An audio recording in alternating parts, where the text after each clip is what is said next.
नमस्कार दोस्तों, आप देख रहे हैं लोकमत हिंदी और मेरा नाम है सोनू कनौजिया। महाराष्ट्र में जो चुनाव होने वाले हैं उसको लेकर फॉर्म्स भरने की प्रक्रिया शुरू हो चुकी है और 29 तारीख तक जो उम्मीदवार होंगे उनके फॉर्म्स लिए जाएंगे और ऐसे में जो सीट शेयरिंग का मुद्दा है वो जल्द से जल्द सॉल्व कर लेना होगा और अपने कैंडिडेट्स को फॉर्म भरने का वक्त दिया जाएगा। और इसमें जरा भी लेट हुई तो जो महाविकास आघाड़ी है उसे इसका खामियाजा चुकाना पड़ सकता है। और महाविकास आघाड़ी की बात करें तो जिसमें उद्धव ठाकरे की शिवसेना, कांग्रेस और शरद पवार की एनसीपी है, इनके बीच लगातार मैराथन बैठकें चल रही हैं। जो आज ये कहा गया है कि आज अनाउंसमेंट कर दिया जाएगा कि महाराष्ट्र में कौन कितनी सीटों पर चुनाव लड़ेगा। कल देर रात तक बैठक हुई थी और इस बैठक में जो सीट शेयरिंग का फॉर्मूला था वो लगभग तय कर लिया गया था और संजय राउत ने रात को निकलते हुए ये कहा था कि आज एक बड़ी प्रेस कॉन्फ्रेंस की जाएगी। तो कब होगी प्रेस कॉन्फ्रेंस, किस तरह का सीट शेयरिंग का फॉर्मूला होगा, इस पर हम बात करेंगे। लेकिन उसके पहले एक जानकारी आपको दे दें कि कुछ ही वक्त पहले अजीत पवार की तरफ से जो अपने कैंडिडेट्स हैं उनकी लिस्ट जारी कर दी गई है। अजीत पवार खुद बारामती से एक बार फिर से मैदान में होंगे। हमारे साथ इकबाल मंदानी जी जुड़ चुके हैं, सीनियर जर्नलिस्ट हैं और महाराष्ट्र की पॉलिटिक्स में काफी ज्यादा एक्सपीरियंस उनका रहा है। इकबाल सर, आपको क्या लगता है कि कब तक ये प्रॉब्लम सॉल्व हो जाएगी सीट शेयरिंग का? जो अभी तक ये कहा जा रहा है कि जो बातचीत तो लगभग तय हो चुकी है महाविकास आघाड़ी में, लेकिन अनाउंसमेंट क्यों नहीं हो रहा है? आज कहा जा रहा था कि आज अनाउंसमेंट होगा, 2 बज गए हैं लेकिन अनाउंसमेंट के आसार नजर नहीं आ रहे।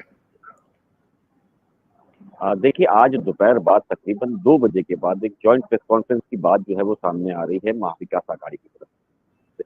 लगातार इस पे चर्चा चल रही थी। कल भी पूरा दिन हमने देखा कि कई काफी सीनियर लीडर्स जो है इस मामले के अंदर लगे हुए थे और चर्चा के अंदर जो सबसे अहम विषय था वो विदर्भ की कुछ सीटें थी, कुछ नासिक, मुंबई, अलग अलग सीट पर लेकर के चर्चाएं रही थी क्योंकि खींचातानी चल रही थी। लेकिन अब ये बताया जा रहा है कि समझौता हो चुका है और मुंबई के अंदर जो सबसे बड़ा पार्ट है वो तकरीबन 22 सीटों का जो है वो सेना के आसपास है। उससे कम कांग्रेस है, 2 सीटें जो है वो एनसीपी, यानी कि 36 सीट का फॉर्मूला यहाँ है।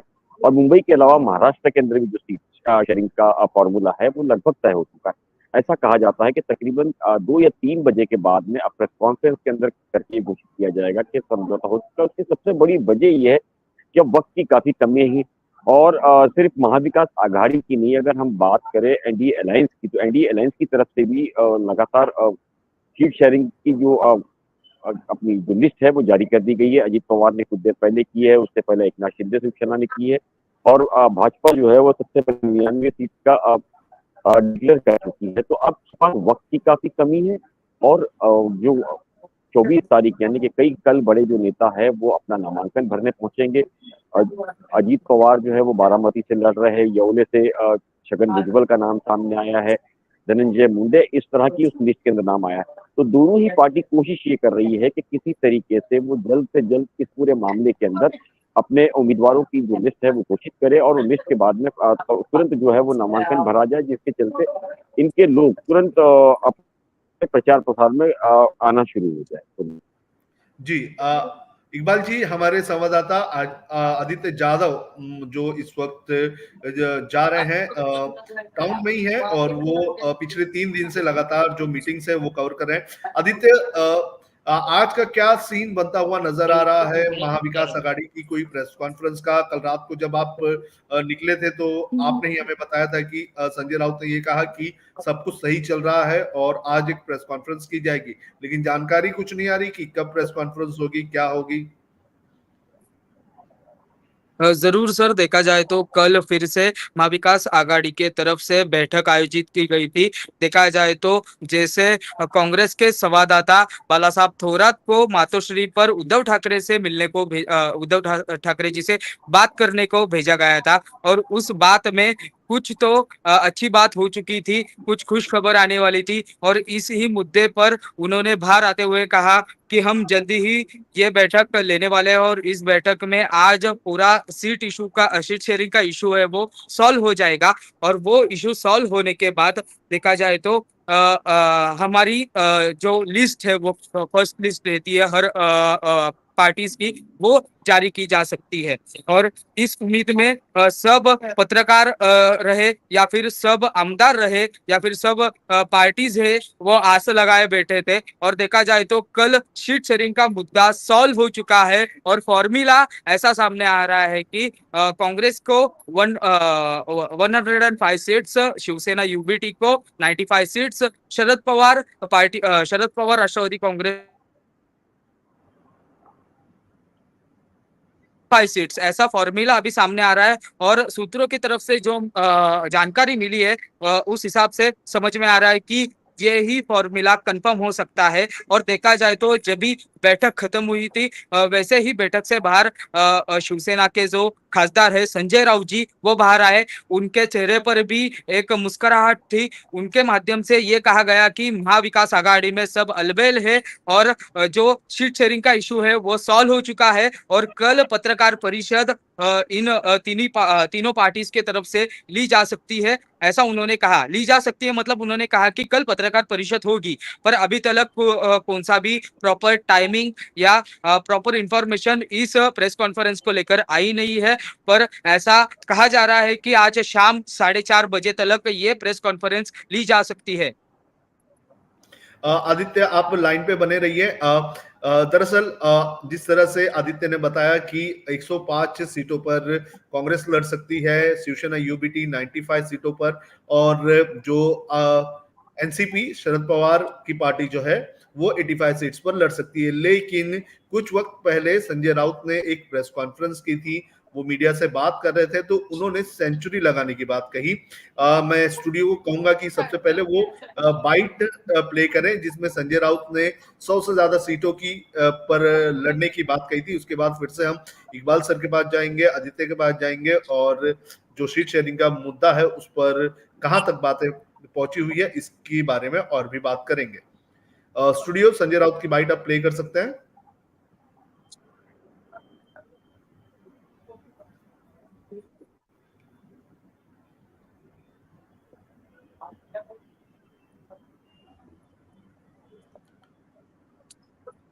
शायद मुझे लगता है कि कुछ टेक्निकल प्रॉब्लम हुआ होगा। इकबाल जी, आपको क्या लगता है कि क्या जो 100 सीटें हैं उनसे कम पर शिवसेना मानेगी? क्योंकि संजय राउत भी आज कह रहे हैं कि शिवसेना जो है वो सेंचुरी लगाने में सक्षम है। कि देखिए, इससे इनकार नहीं किया जा सकता कि अभी जो हमारे सामने सूत्रों द्वारा जो जानकारियां मिल रही है वो ये है कि सबसे 105 से लेकर के 108 सीटें जो है वो कांग्रेस जो है एक बड़े भाई की तरह लेगी और सेना जो है 90 से 95 सीट जो है उस पर शायद समझौता कर सकती है। उसकी सबसे बड़ी वजह क्या है कि मुंबई एक बहुत बड़ा हब था, मुंबई के अंदर ज्यादा सीट शिवसेना को दी जाने की संभावनाएं हैं। साथ ही साथ अभी जो अगर विकास आघाड़ी की हम बात करें तो इस बार महाविकास आघाड़ी एक लक्ष्य जो है वो ये है कि किसी भी तरीके से बीजेपी शिवसेना को हराना है। यानी कि अगर इस पूरे सिनेरियो को देखोगे आप तो जो लड़ाई है वो सेना वर्सेस सेना की है और एनसीपी वर्सेस एनसीपी की है, कांग्रेस वर्सेस बीजेपी की है। ये तीनों लड़ाई के अंदर अगर जो चीजें चल रही है तो मात्र एक दूसरे से जीत हासिल करनी है वो उसी क्षेत्र में करनी है जहां इनका वर्चस्व रहा है।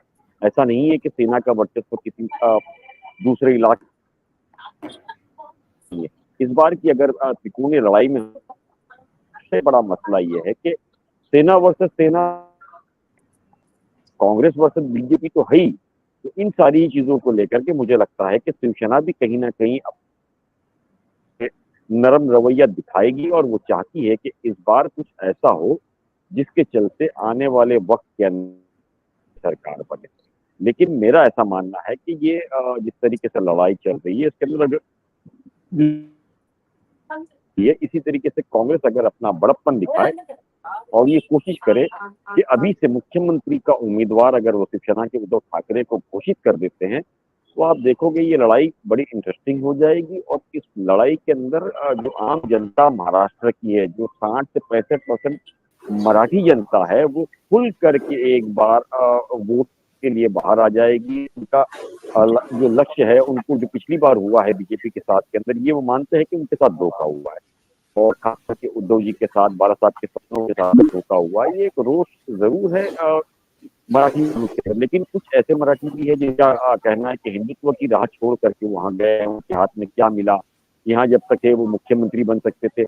लेकिन अगर फिर से एक बार उन्हें ये पता लग जाए कि कांग्रेस ने और एनसीपी ने उन्हें मुख्यमंत्री का दावेदार बना दिया है, तो आने वाले वक्त में आपको पता लगेगा ये मराठी मानुस और जो जनता है वो खुल करके इस पूरे मामले में बाहर आएगी और उम्मीद जो है उस मामले के अंदर कि महाविकास आघाड़ी की जीत की ज्यादा नजर आ रही है। जी, संतोष जी हमारे साथ जुड़ चुके हैं। इकबाल जी आपके काफी जूने और अच्छे मित्र हैं। संतोष सर, क्या आजकल पोस्टर लग रहे हैं बटेंगे या कटेंगे, इस तरह के पोस्टर लग रहे हैं? सोनू भाई नमस्कार, इकबाल भाई अस्सलाम वालेकुम।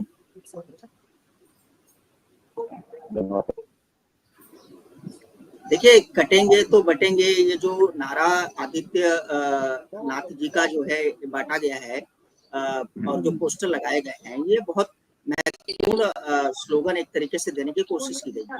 देखिए, भाजपा जो है वो कहीं ना कहीं हिंदुत्ववादी बात को लेकर ही आगे बढ़ रही है। अब हिंदुत्व का जो चेहरा है उसी को लेकर आदित्य बाला साहब ठाकरे की जो पार्टी है, उद्धव बाला साहब ठाकरे की पार्टी है, वो भी काम कर रही है। शिंदे गुट भी कह रहे हैं कि हम हिंदुत्व के नाम पर काम करेंगे। लेकिन जिस तरीके से योगी आदित्यनाथ का एक चेहरा जो है वो लेकर सामने आने की कोशिश की जा रही है, उसका मतलब ये है कि हम जो पूरा चुनाव लड़ेंगे हिंदुत्व के मुद्दे पर लड़ेंगे। महाविकास आघाड़ी जो है उसमें अगर हम बात करें तो वो सेक्युलरिज्म की बात करती है कि लोकतंत्र में हम विश्वास रखते हैं, लोकतंत्र को नुकसान करने की कोशिश जो है वो महायुति के द्वारा की जा रही है। बार बार आपने देखा कि लोकसभा जो नैरेटिव बनाया गया था उसमें कहीं ना कहीं महाविकास आघाड़ी जो है वो पूरी तरह से सफल रही। संविधान की बात की, संविधान को बदलने की बात की गई थी। तो अब महायुति के पास जो ऑप्शन है वो यही है कि वो हिंदुत्ववादी विचारधारा को कितनी तेजी से फैला सकती है और उनके पास जो सबसे बड़ा चेहरा है वो योगी आदित्यनाथ है और योगी आदित्यनाथ को वो महाराष्ट्र में बहुत बड़े पैमाने पर भुनाने की कोशिश करेगी, जो मेरा आकलन है। क्योंकि जो पोस्टर्स लगे हैं वो पोस्टर्स किसी कार्यकर्ता ने लगाए हैं, ये बात अलग हो सकती है, लेकिन इनकी जो कोशिश दिखाई पड़ रही है वो यही है कि बटेंगे तो कटेंगे। तो तकरीबन आप समझ लीजिए कि एक हिंदुत्ववादी विचारधारा को आगे ले जाने की कोशिश जो है वो की जा रही है और ये जो चुनाव है वो कहीं असली और नकली चुनाव चल रहा है। जैसे इकबाल भाई बता रहे थे कि असली शिवसेना कौन, नकली शिवसेना कौन, इसको लेकर लोकसभा में बहुत विवाद हुआ और उसका जो रिजल्ट था वो हम लोगों के सामने है और आने वाले दिनों में भी यही जो है सिंपैथी जो है महाविकास आघाड़ी को मिलेगी, ऐसा मेरा पूरा विश्वास है। क्योंकि देखिए, उद्धव ठाकरे जो बार बार कहते हैं कि मेरे साथ गद्दारी की गई, बाला साहब ठाकरे ने जिनको आगे बढ़ाया, उन्होंने मेरे पीठ में खंजर भोंका, उसके बाद वो उन्होंने एक अलग शिवसेना बना ली, उसके बाद वो सरकार में शामिल हो गए और उसके बाद वो आज जो है मुख्यमंत्री बन गए और आज वो जो है हमको ही चुनौती दे रहे हैं। तीसरी बात ये थी कि जैसे कि शरद पवार जी की बात की जाए, उनके भतीजे हैं अजीत पवार, उन्होंने पार्टी को तोड़ा, उसके बाद वो निकल कर जो है वहां से चले गए, महायुति में शामिल हो गए 40 विधायकों के साथ। आज जो ये लड़ाई चल रही है ये इसी चीज को लेकर चल रही है, क्योंकि जब दोनों पक्ष जो हैं वो एक दूसरे के साथ जब चले गए हैं, आज जो सीट शेयरिंग हो रही है इसमें सबसे बड़ा मुद्दा यही है कि जितने लोगों को लेकर आए थे उनको तो एडजस्ट करना ही पड़ेगा, लेकिन जिनको नहीं लेके आए थे और उसके बावजूद वो उनके साथ रहे हैं तो उनको भी एडजस्ट करना अब उनकी जो है वो राजनीतिक मजबूरी बन गई है। और यही कारण है कि जो सीट शेयरिंग है या जो सीट का फॉर्मूला है वो अभी तक तय नहीं हो पा रहा है। महाविकास आघाड़ी के साथ अगर मैं एक बात करूं तो महाविकास आघाड़ी में ऐसा हो गया है कि तीनों की राजनीतिक मजबूरी है एक दूसरे को साथ में लेकर चलना, जो कि महायुति में भी है लेकिन एक हद तक है। महाविकास आघाड़ी में ये मजबूरी है कि शरद पवार जी को अपर हैंड रहना है, उद्धव ठाकरे को ऐसा लगता है कि मुझे मुख्यमंत्री के तौर पर, एक चेहरे के तौर पर प्रेजेंट करना चाहिए। लेकिन जो तीसरी पार्टी है वो कहती है कि नहीं, कांग्रेस, वो कहती है कि नहीं, हमारी जो संविधान है, जो हमारा वो है कि हम जो विधायक दल का नेता उस समय चुना जाएगा उसी को हम मुख्यमंत्री के तौर पर करेंगे। तो ये जो साठगांठ है ये चल रही है फिलहाल में। और तीसरी बात ये मैं आपको बहुत इंपॉर्टेंट बताना चाहता हूँ कि महायुति में तकरीबन 250 सीटों का फॉर्मूला जो है फाइनल हो चुका है। तकरीबन 38 सीटों पर फॉर्मूला अटका हुआ है। 38 सीटों का जो फॉर्मूला है उसमें ये है कि कुछ उम्मीदवार ऐसे हैं कि जो से हैं, लेकिन बीजेपी ये चाहती है कि हमारे निशान पर चुनाव लड़े, क्योंकि वहां पर उनका संगठन बहुत मजबूत है। तो ये जो पूरी राजनीतिक मजबूरी है, इस समय यही साठगांठ चल रही है। जी, इकबाल सर के पास आएंगे, लेकिन उसके पहले आदित्य से थोड़ी जानकारी लेते हैं क्या अपडेट है, और फिर आदित्य को हम छोड़ देंगे क्योंकि आदित्य को प्रेस कॉन्फ्रेंस और बाकी चीजें भी कवर करनी है। आदित्य, कुछ और इंफॉर्मेशन आ चुकी है अभी तक? जिस तरह से सीट्स की जो लिस्ट है वो तो निकल चुकी है, अजीत पवार की तरफ से, एकनाथ शिंदे की तरफ से, राज ठाकरे की तरफ से, और जो बीजेपी है उसकी तरफ से। तो क्या लिस्ट निकलेगी पहले या पहले प्रेस कॉन्फ्रेंस की जाएगी एमवीए की तरफ से? एमबीए की तरफ से कहा जाता है कि पहले प्रेस कॉन्फ्रेंस हो सकती है और उसी प्रेस कॉन्फ्रेंस में कुछ मुद्दे उपस्थित किए जा सकते हैं कि किस वजह से ये शीट शेयरिंग इशू इतना दूर तक चला, और आज मतलब कल ही जाकर उस शीट शेयरिंग इशू पर कुछ तो सॉल्यूशन मिला है। और ऐसा हम कह सकते हैं कि ये शीट शेयरिंग इशू कल ही सॉल्व हो चुका है, क्योंकि जैसे एमबीए के नेताओं की बैठक हुई, उसके बाद में ही शिवसेना एकनाथ शिंदे गुट की लिस्ट जारी की जा चुकी थी।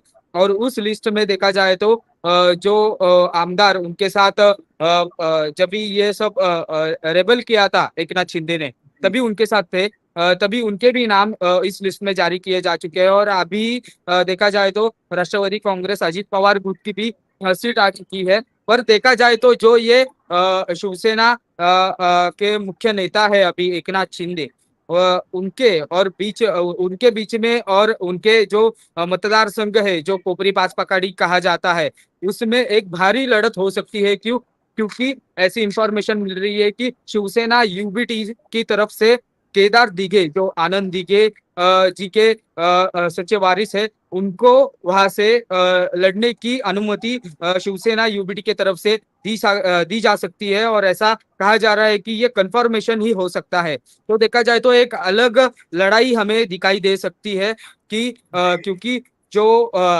एकनाथ शिंदे जी के गुरु है, उनके ही जो वारिस है वो वहां पे लड़ने वाले हैं। और वैसा ही एक दृश्य अगर देखा जाए तो बारामती में भी दिखाई दे रहा है। बारामती से अजीत पवार खुद लड़ने वाले हैं, और उनके अपोज में राष्ट्रवादी कांग्रेस शरद पवार पक्ष की तरफ से युगेंद्र पवार, युगेंद्र पवार, उनको भी सीट दी जा सकती है। और ऐसा कहा जाता है कि आज शाम तक उनका नाम जो है वो जाहिर किया जा सकता है। देखा जाए तो ये दोनों भी सीट्स अभी ऑन हॉट सीट्स कह सकते हैं कि यहाँ पे चर्चा बहुत जोरों शोरों से चल रही है। और कहा जा सकता है कि आने वाले दिनों में ये देखना जरूरी है कि इन सीटों पर कौन जीत सकता है। जी आदित्य, आपका धन्यवाद। आप जहां पर जा रहे हैं वहां पर जा सकते हैं, और उसके बाद वहां से जाकर आप हमारे साथ जुड़ जाइए, क्योंकि आप शायद से बीजेपी या फिर कांग्रेस के दफ्तर जाते होंगे प्रेस कॉन्फ्रेंस को लेकर। आपकी यात्रा जो है वो आगे बढ़ा सकते हैं। इकबाल ममदानी जी हमारे साथ हैं। इकबाल जी, संतोष जी ने एक बड़ी इंटरेस्टिंग बात कही। बीजेपी जो है वो हिंदुत्ववादी जो वोटो है उन्हें ये एक्यूमुलेट करने का काम कर रही है, लेकिन महाराष्ट्र की राजनीति में हमने देखा है, महाराष्ट्र की एक तरह से संस्कृति में हमने देखा है कि यहाँ पर जो एक तरह से जो कम्युनल कार्ड है वो नहीं चलता है। लोकसभा चुनाव में इसका नजरिया हमने देखा। बीजेपी जो 23 सीटों के साथ पिछले लोकसभा चुनाव में 2019 में जीत के आई थी, वो इस चुनाव में जो है वो काफी ज्यादा नीचे चली गई, 9 सीटों पर आ गई और 14 सीटों का नुकसान। Single digit. तो 14 सीटों का नुकसान हुआ और इसमें यह कहा गया कि जो कम्युनल जो पॉलिटिक्स है भारतीय जनता पार्टी की, उसे महाराष्ट्र की जनता ने एक्सेप्ट नहीं किया है।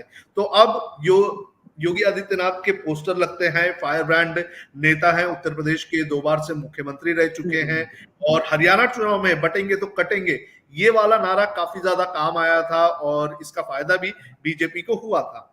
तो महाराष्ट्र में क्या लगता है आपको, इसका फायदा होगा? महाराष्ट्र में इस तरह की चीजें चलेगी? लेकिन इसी के उलट मैं ये भी कह दूं कि पिछले लोकसभा चुनाव में जो मुस्लिम वोटर है उसने एकजुट होकर महाविकास आघाड़ी को वोट दिया। उन्होंने ये भी नहीं देखा कि कैंडिडेट उस शिवसेना का है जो शिवसेना हार्डकोर हिंदुत्ववादी हुआ करती थी। देखिए, सबसे पहले तो जो पोस्टर लगाया गया है बटोगे तो कटोगे, ये इस वक्त लगाया गया जब ये साफ संकेत कहीं ना कहीं बीजेपी को या उनके अलायंस को नजर आ रहा है कि ये बार काफी टफ होगा इस पूरे मामले के अंदर।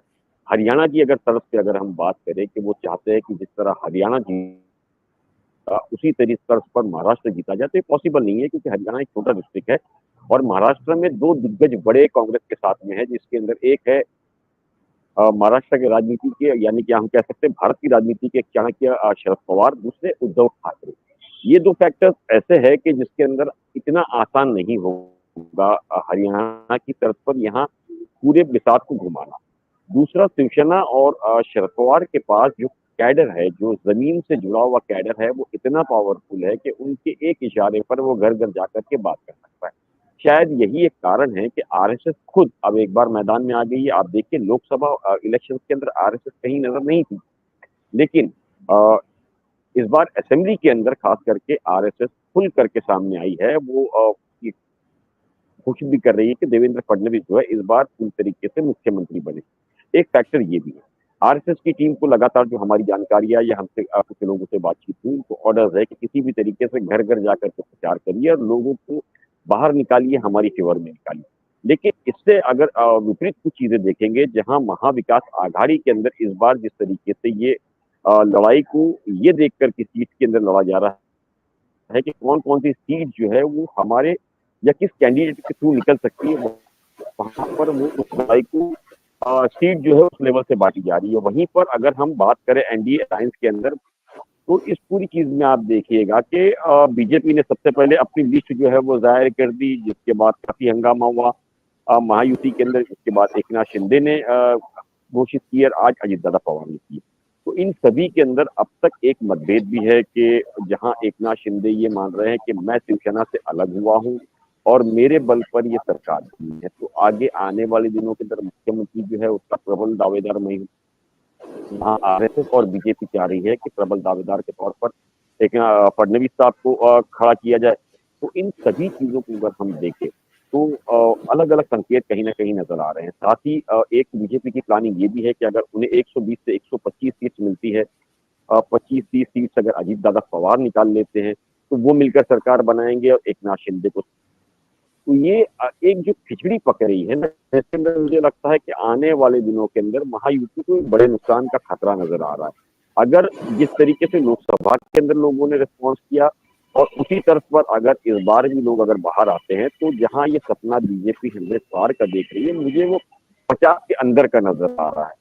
एक बहुत अच्छी प्लानिंग अगर बीजेपी को राज्य में आना है तो बहुत अच्छे प्लानिंग से आना होगा और बीजेपी अपनी पूरी कोशिश कर रही है कि किसी भी तरीके से महाराष्ट्र फाइनेंशियल हब है उसे जीतना है और उस पर कब्जा करना है। अगर महाराष्ट्र जाता है तो सिर्फ वो महाराष्ट्र नहीं जाता है, गुजरात का एक सपना भी टूटता है, क्योंकि अब जो लड़ाई है वो गुजराती वर्सेस मराठी की पूरी तरीके से हो गई है। अगर आप देखेंगे तो इस वर्चस्व की लड़ाई के अंदर गुजरात जो है वो महाराष्ट्र खोना नहीं चाहता। उनको पता है कि महाराष्ट्र जाने का मतलब है कि आने वाले दिनों के अंदर दिल्ली, झारखंड, ऐसी जितनी जगह है वहां उन्हें इस चीजों का खामियाजा भुगतना पड़ेगा।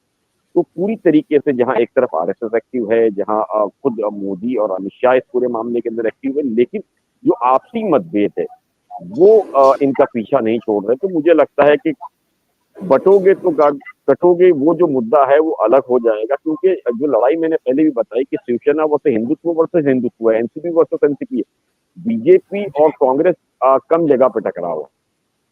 जी जी, इकबाल सर का मुझे लगता है कि नेटवर्क कट गया। संतोष सर, आपसे मैं ये जानना चाहूंगा, काफी इंटरेस्टिंग बात इकबाल जी ने बताई है। उन्होंने ये कहा है कि अगर बीजेपी 110 या 125 सीटें लेकर आ जाती है, अजीत पवार की पार्टी 35 सीटें लेकर आती है, तो एकनाथ शिंदे को साइडलाइन किया जा सकता है।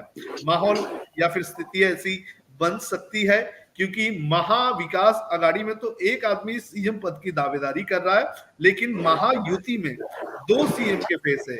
एक तो बीजेपी के आला कमान ये कहते रहे हैं कि हम एकनाथ शिंदे के चेहरे पर चुनाव लड़ेंगे, लेकिन अंदर खाने सोशल मीडिया के जरिए बीजेपी के कई सारे नेता जो है वो देवेंद्र फडणवीस को नेक्स्ट सीएम जो है वो प्रोजेक्ट करने का भी काम कर रहे हैं। तो क्या अजीत पवार को इसलिए रखा गया है कि बीजेपी का वो प्लान बी बन सके चुनाव के नतीजों के बाद? देखिए सुनो भाई, मैं आपको एक चीज बता दूं कि इतना तो साफ है कि जिस तरीके से ये महाराष्ट्र का जो चुनाव हो रहा है सबसे इंटरेस्टिंग चुनाव है, और 6 पार्टियां इस बार चुनाव लड़ रही हैं जो कि रजिस्टर्ड पार्टियां हैं। उसके बावजूद और पार्टियां भी चुनाव लड़ रही हैं। तो इस बार वोटों का बंटवारा जो है बड़े पैमाने पर होगा और त्रिशंकु विधानसभा बनेगी, ये पूरी तरह से तय है। और आप इस रिजल्ट की बात मत करिए कि किसको कितना मिलेगा, लेकिन आप देखिएगा कि जब रिजल्ट आएंगे और उसके बाद जो बंटवारा होगा वो बहुत इंपॉर्टेंट होगा। हो सकता है कि कल को शिवसेना के साथ जो है बीजेपी चली जाए, या हो सकता है कि कल नहीं, शिंदे नहीं, मैं ओबीटी की बात कर रहा हूँ। हो सकता है ओबीटी के साथ शिवसेना बीजेपी चली जाए। हो सकता है कि शरद पवार की जो पार्टी है वो बीजेपी को समर्थन कर दे। हो सकता है कि अजीत पवार फिर से अपने पाले में चले जाएं। तो ये देखिए, ये स्थिति जो है वो चुनाव के बाद ही क्लियर होगी। फिलहाल की जो स्थिति है उसमें जो मुझे नजर आ रहा है कि महाविकास आघाड़ी जो है बहुत तगड़े तरीके से चुनाव लड़ रही है और बहुत एकजुट होकर चुनाव लड़ रही है। उन्होंने कैंडिडेट सिलेक्शंस को लेकर बहुत अच्छा अपना वर्कआउट किया हुआ है, और बीजेपी जो है वो भी अब इस पर जो है इस बार कैंडिडेट सिलेक्शंस को लेकर बहुत वर्कआउट कर रही है। मैं यूपी चुनाव का आपको उदाहरण दूंगा कि वहां पर देखिए, आपकी 80 सीटों में से और जो 35 सीटें हारी गई, वहां पर क्या हुआ कि योगी आदित्यनाथ ये कहते रहे कि ये उम्मीदवार बदले जाने चाहिए, लेकिन सेंट्रल कमेटी ने उन उम्मीदवारों को नहीं बदला और उसके बावजूद उनको वहां पर चुनाव लड़ाया और वो 35 सीटें वहां पर वो हार गए। उसमें से तकरीबन 12 सीटें ऐसी थी कि जिस पर योगी आदित्यनाथ ने या सीधे तौर पर कहा था कि भाई ये सीट तो आप बिल्कुल मत बदलिएगा, और वो सीट वो बहुत बुरी तरीके से हार गए। तो मेरे कहने का मतलब ये है कि कैंडिडेट सिलेक्शन जो है वो बहुत इंपॉर्टेंट है, और इस बार महाविकास आघाड़ी हो या महायुति हो, कैंडिडेट सिलेक्शन को लेकर जो है उस पर बहुत वर्कआउट कर रही है। और यही कारण है कि जो ये आ रही है, जैसे कि लिस्ट आ रही है, उसमें आप देखिए कि कैंडिडेट सिलेक्शन ही बहुत इंपॉर्टेंट है। अब सीट शेयरिंग, सीट फॉर्मूला, ये जो चीजें हैं वो अपने हिसाब से चलती रहेंगी। 35 से 40 सीटें जो है लास्ट मोमेंट पर 27 तारीख को 28 तारीख को डिक्लेयर की जाएगी, जहां पर बहुत विवाद है। लेकिन जो कैंडिडेट्स जीतने वाले हैं उन्हीं को सीट दिया जाएगा। और दूसरी बात ये भी है कि कई बार ऐसा भी हो सकता है या ऐसा होगा, जो मेरी जानकारी है, कि सिंधे गुट का कोई कैंडिडेट है जिसको लगता है कि यहाँ पर भाजपा का संगठन बहुत मजबूत है, लेकिन वो सीट उनके खाते में आ गई, तो कमल के निशान पर चुनाव लड़ सकता है।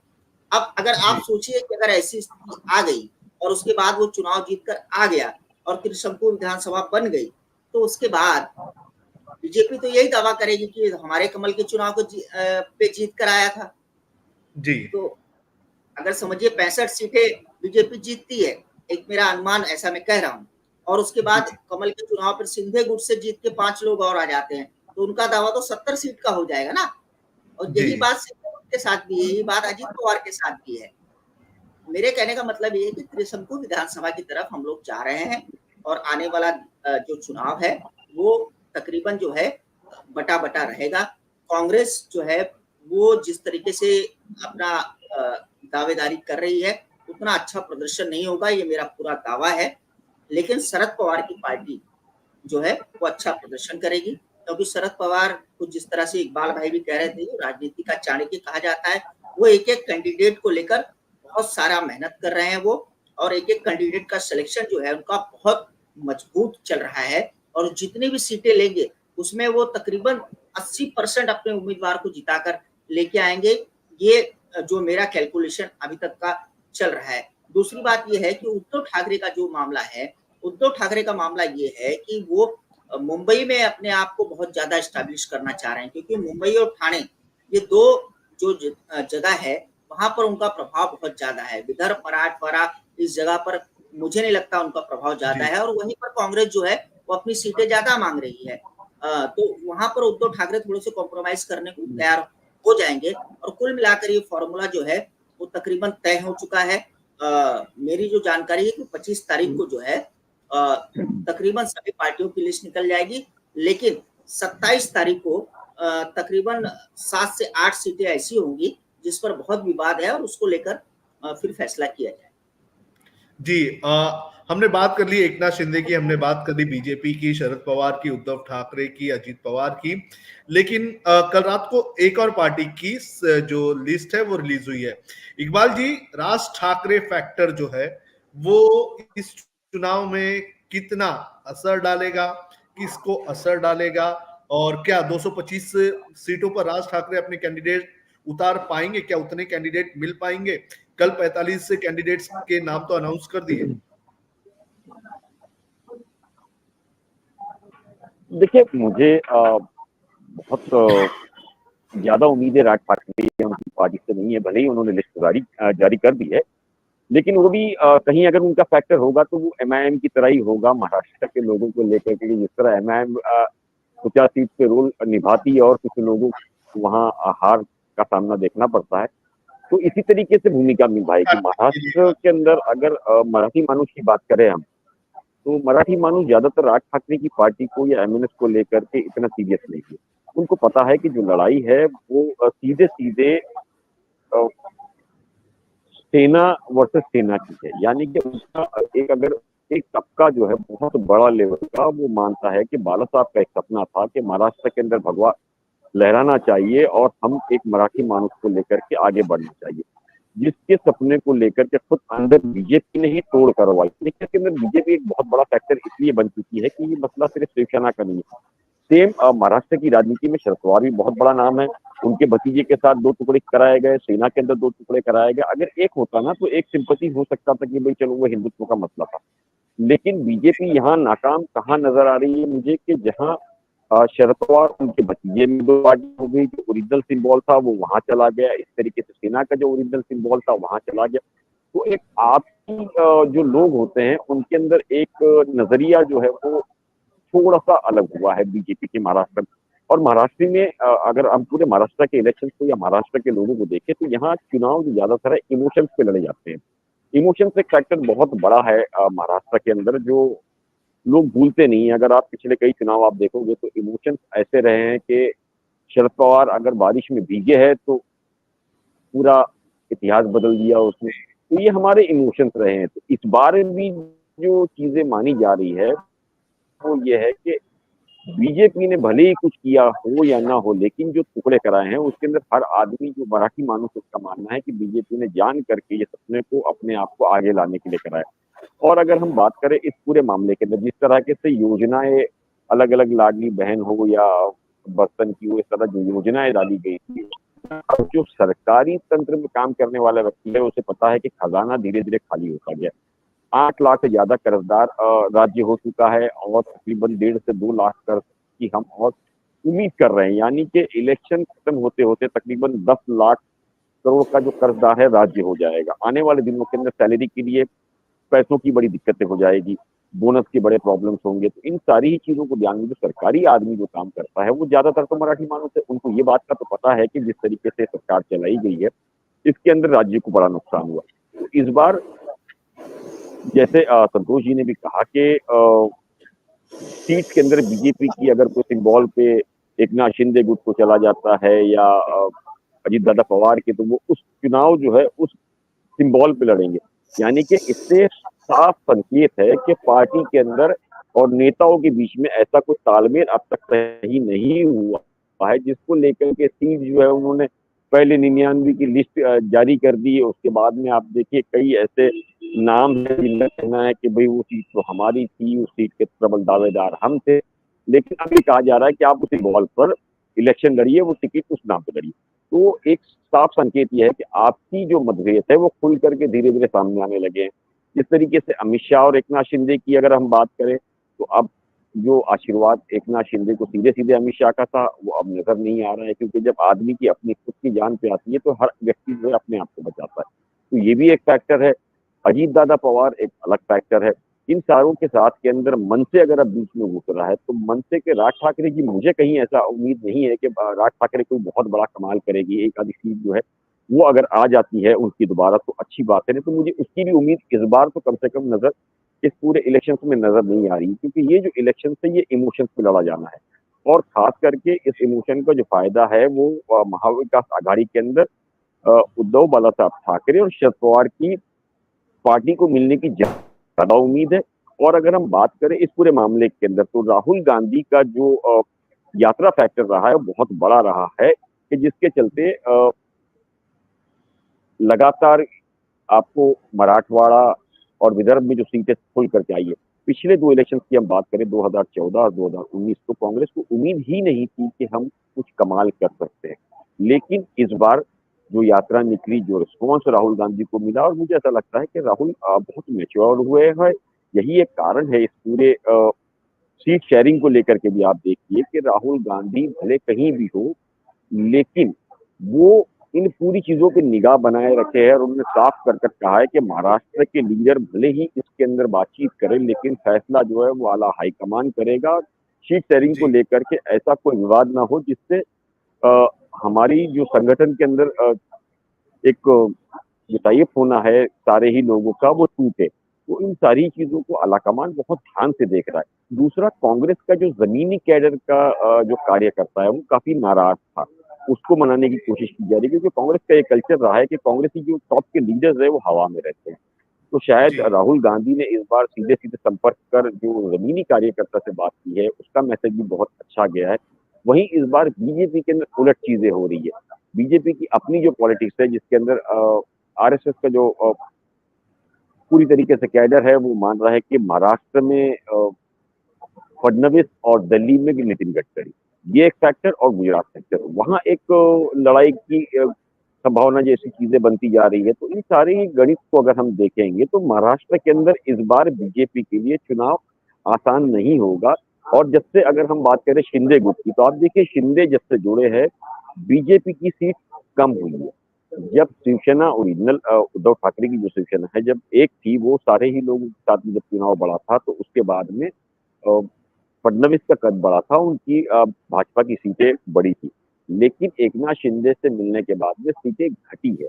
तो खुद बीजेपी भी चाह रही है कि इस फैक्टर को थोड़ा दूर करके अजीत दादा पवार जैसे को साथ लिया जाए। जैसे संतोष ने कहा कि भाई हो सकता है कल चुनाव के बाद में शरद पवार या उद्धव बाला साहब ठाकरे की जो सेना है वो सरकार के अंदर मिल सकती है किसी और को। मुझे इसकी संभावनाएं काफी कम नजर आ रही है। उसकी वजह है कि इस बार जो लड़ाई है वो अस्मिता के साथ साथ सीधे सीधे चुनौती है।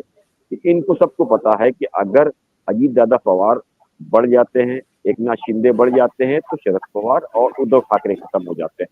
और उद्धव ठाकरे और शरद पवार जीत के आते हैं तो एकनाथ शिंदे और अजीत दादा पवार की जो है वो हस्ती खत्म हो जाएगी। तो इस बार सीधे सीधे वर्चस्व की लड़ाई है, और इस लड़ाई के अंदर सीधा संकेत ये देना है किसी तरीके से कि बड़ा कौन और इसके महाराष्ट्र में पकड़ रखने वाला कौन।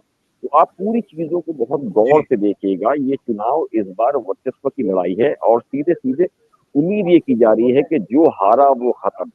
तो इस बार जो चुनाव के अंदर है सबसे ज्यादा पैसा भी चलेगा। जैसे पिछली बार लोकसभा के अंदर बारामती और थाना में पैसा चला था। अगर हम पूना की बात करें तो देखिए जिस तरीके से गाड़ी में 5 करोड़ कैश पकड़े गए, सवाल ये खड़ा हुआ कि एकनाथ शिंदे ने 5 करोड़ फिर तो संजय राउत ने आके बयान दिया कि वो 15 करोड़ थे, और वो एकनाथ शिंदे जो है अपने सभी उम्मीदवारों को भेज रहे हैं, जिसको अ, एकनाथ शिंदे की टीम ने पूरी तरीके से खंडन किया।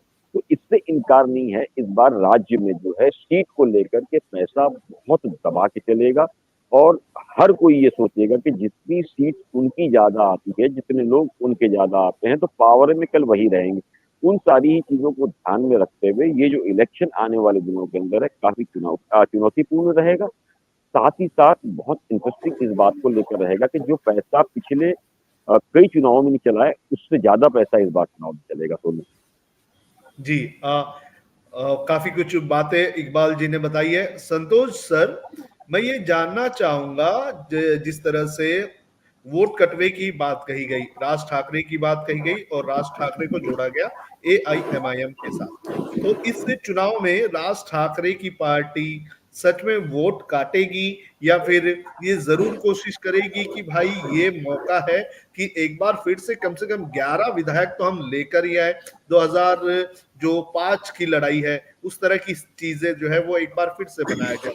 एक विधायक तो उनके आने की मुझे संभावना लग रही है, राजू पाटिल, जो कि डोंबिवली से आते हुए, लेकिन उसके अलावा मुझे किसी और के आसार नजर नहीं आ रहे। आपको क्या लगता है कि राज ठाकरे डैमेज करेंगे, और डैमेज करेंगे तो किसको करेंगे?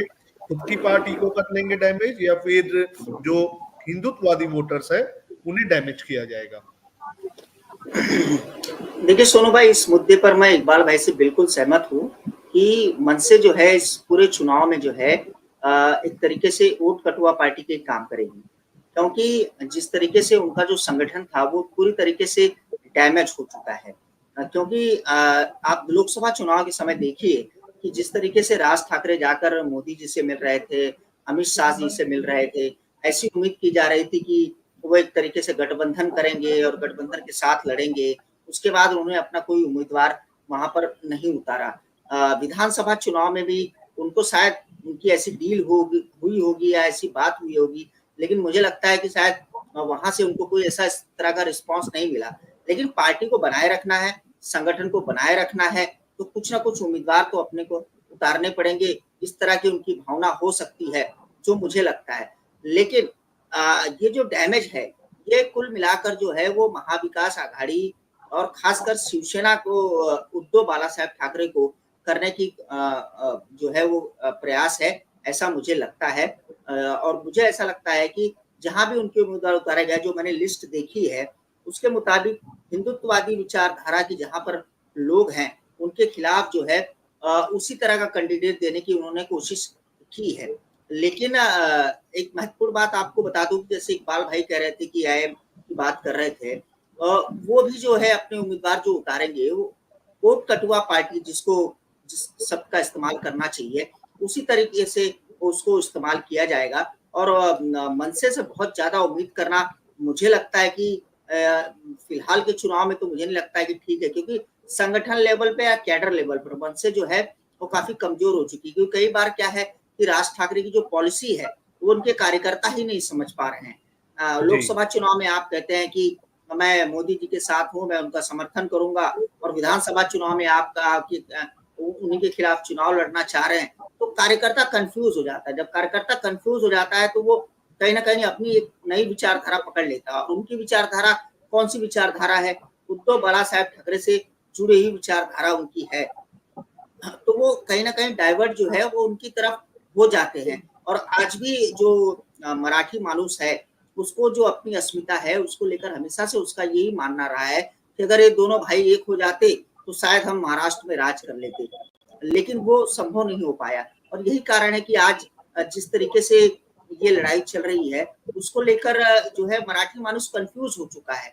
वो कहीं भाजपा की तरफ जाता है, कभी महाविकास आघाड़ी की तरफ जाता है, उद्धव ठाकरे गुट की तरफ जाता है, कभी शरद पवार की तरफ जाता है। तो ये जो डिवीजन ऑफ वोटर्स है वो काफी बहुत ज्यादा जो है मायने करेगा इस चुनाव में। एक और चीज, जिस तरह से आपने कहा कि राज ठाकरे की पार्टी के कैंडिडेट जो हैं वो हिंदुत्ववादी वोट उद्धव ठाकरे का काटेंगे, लेकिन राज ठाकरे ने माहिम से अपने बेटे अमित ठाकरे को मैदान में उतारा है, तो वहीं उद्धव जो एकनाथ शिंदे हैं सदा सरवणकर को उन्होंने उतारा है। इसके अलावा जो अविनाश जाधव है उन्हें भी शिवसेना की कैंडिडेट के सामने उतारा गया है। तो अगर उद्धव ठाकरे को डैमेज पहुंचाने का उद्देश्य होता तो ऐसी सीटों पर उतारा अपने कैंडिडेट से, या तो राज ठाकरे नहीं उतारते या तो एकनाथ शिंदे नहीं उतारते। लेकिन ये देखा जा रहा है कि जो लिस्ट आई है 45-45 लीडर्स की, इसमें कई जगह ऐसी है जहां पर दोनों पार्टियों ने अपने अपने कैंडिडेट्स को उतारा है। अगर जो वो जो एमएनएस के जो उम्मीदवार होंगे वो अगर जो शिवसेना यूबीटी है उसकी वोट काट सकते हैं, तो एकनाथ शिंदे की भी हिंदुत्ववादी वोट काटेंगे, तो दोनों को डैमेज तो जरूर किया जाएगा। क्या कहना है आपका संतोष जी? देखिए, आप जिस माहिम सीट की बात कर रहे हैं जहां से अमित ठाकरे को चुनाव लड़ाया जा रहा है, ठीक है। देखिए, महाराष्ट्र की राजनीति में एक संस्कृति रही है, वो संस्कृति खैर मैं कहना नहीं चाहता हूं जो पिछले 5 सालों में टूटी है, लेकिन एक संस्कृति रही है कि आपस में एक कोलैबोरेशन जो है हमेशा रहा है। अब अगर अमित ठाकरे चुनाव लड़ रहे हैं तो राज ठाकरे के संबंध जो है उद्धव ठाकरे से भी है, शरद पवार से भी है, एकनाथ शिंदे से भी है। आप देखते हैं गडकरी जी भी जाके मिलते हैं, देवेंद्र फडणवीस भी मिलते हैं। तो अगर उनका बेटा चुनाव लड़ रहा है तो उस सीट पर तो डैमेज कंट्रोल उनको करना ही पड़ेगा। मैं बात कर रहा था बाकी सीटों की, जैसे अगर आदित्य ठाकरे चुनाव लड़ रहे हैं वर्ली सीट से, तो बताइए कौन सा तगड़ा उम्मीदवार वहां से खड़ा किया जा रहा है। या ये आप बताइए कि एकनाथ शिंदे के लड़के जब लोकसभा चुनाव लड़े थे, श्रीकांत शिंदे, उनके सामने कौन सा तगड़ा कैंडिडेट दिया गया था? कोई बड़ा नेता उनके सामने लड़ा था? तो ये एक कोलैबोरेशन इनके बीच में आपस में होता है, और ये महाराष्ट्र की संस्कृति रही है कि ठीक है, परिवारवाद और ये सब जातिवाद, राजनीतिवाद, इसको रखते समन्वय करने की कोशिश की जाती है। इस बार पहली बार ये देखने को मिला कि शरद पवार की बेटी लड़ रही है और अजीत पवार की जो है पत्नी लड़ रही है। ये पहली बार ऐसा देखने को मिला। इस तरह का समीकरण महाराष्ट्र में कभी देखने को नहीं मिला, और ये आने वाले दिनों में बढ़ भी सकता है। लेकिन मेरा ये कहना है कि आप एक सीट को लेकर या 2 सीट को लेकर इसका आकलन मत करिए, आप इस पूरे परिप्रेक्ष्य को लेकर आकलन करिए कि बाकी जगहों पर जो उनके कैंडिडेट्स हैं वो कितना डैमेज किसको करेंगे। जैसे मैं अगर किसी शहर में रह रहा हूँ तो मेरा जो उम्मीदवार है वो कमल के फूल पे लड़ रहा है या कांग्रेस के उस पे लड़ रहा है, वहां पर जो मनसे का कैंडिडेट है या एआईएम का कैंडिडेट है वो कितना उसको नुकसान पहुंचा रहा है, इसके हिसाब से आकलन किया जा सकता है। जी संतोष जी, धन्यवाद आपका। इकबाल सर, आपका भी बहुत बहुत धन्यवाद। आप लोगों ने एकदम शॉर्ट नोटिस में इस लाइव शो को ज्वाइन किया। मैं उम्मीद करूंगा कि आगे भी जब हम इस महाराष्ट्र के चुनाव के मुद्दों पर जब भी हम लाइव करेंगे तो आप दोनों ही वरिष्ठ पत्रकारों का हमें सहयोग मिलेगा, आशीर्वाद मिलेगा, और लाइव हम इसी तरह से चलाते रहेंगे। आप दोनों का बहुत बहुत धन्यवाद। तो महाराष्ट्र में जो एमबीए का सीट शेयरिंग का मुद्दा है उसको लेकर हमने दोनों वरिष्ठ पत्रकारों से बात की, महाराष्ट्र की राजनीति को लेकर बात की, और दोनों ने बताया कि किस तरह से समीकरण महाराष्ट्र में बनते हुए नजर आ रहे हैं। तो थोड़ी ही देर में हो सकता है कि आज एक और प्रेस कॉन्फ्रेंस हो, और ये प्रेस कॉन्फ्रेंस महाविकास आघाड़ी की तरफ से होगी, और इसमें जो सीट शेयरिंग का फॉर्मूला क्या है वो पूरी तरह से साफ कर दिया जाएगा। हालांकि 105 कांग्रेस, 95 जो है वो शिवसेना यूबीटी, और 85 जो है वो सीटें जो है बताई जा रही है कि समाजवादी एनसीपी शरद पवार की पार्टी की तरफ से लड़ी जा सकती है। तो इस तरह का मोटा मोटी फॉर्मूला तो बन चुका है, लेकिन औपचारिक फॉर्मूला क्या होगा इसके लिए हमें हो सकता है कि आज शाम तक इंतजार करना पड़े, और जब ये प्रेस कॉन्फ्रेंस होगी तो हम लाइव जुड़ेंगे और लाइव जुड़कर आपको पल पल की जानकारी देते रहेंगे। हम आपसे उम्मीद करेंगे कि आप हमें कमेंट करें, आपको क्या लगता है कि महाराष्ट्र में सीट शेयरिंग कैसा होना चाहिए, महाराष्ट्र का मुख्यमंत्री कौन होना चाहिए, आप हमें कमेंट करके जरूर बताएं, और ज्यादा से ज्यादा लोगों तक इस लाइव शो को आप शेयर करें।